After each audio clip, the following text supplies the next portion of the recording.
मोती के भाव बिक गए, मट्टी के सब दिए, बस्ती में आफताब के छुपने की देर थी। खामोशी दब जाने की अलामत नहीं, तरजीहात का फर्क है। हर बात और हर बंदा जवाब का मुस्तहिक नहीं होता। क्या इस जुर्म से बढ़कर कोई जुर्म हो सकता है कि तुमको सिर्फ दूसरों की कोताहियों का इल्म हो? वो लोग जो जिद करते हैं कि सब कुछ तकदीर में लिख दिया गया है और इसे बदल नहीं सकते, वो लोग भी रोड पार करते वक्त दाएं बाएं देखते हैं।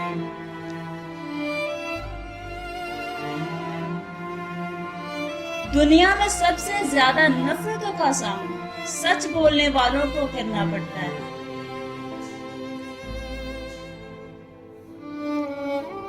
समंदर सबके लिए एक जैसा ही होता है, लेकिन कुछ लोग इसमें मोती तलाश करते हैं, कुछ मछलियां पकड़ते हैं और कुछ को समंदर से खारे पानी के अलावा कुछ नहीं मिलता। बादल से बरसने वाला पानी भी एक जैसा ही होता है।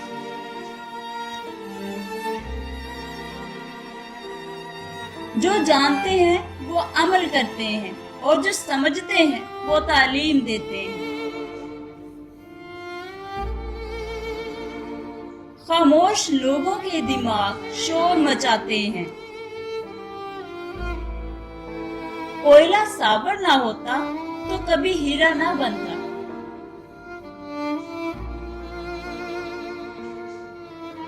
जाहिलों पर हुक्मरानी चाहते हो तो खुद का लबादा ओढ़ लो।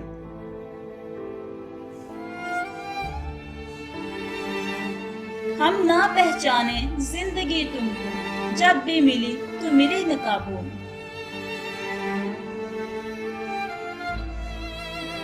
और फिर यूं हुआ कि कुछ ताल्लुक अनाक की नजर हुआ।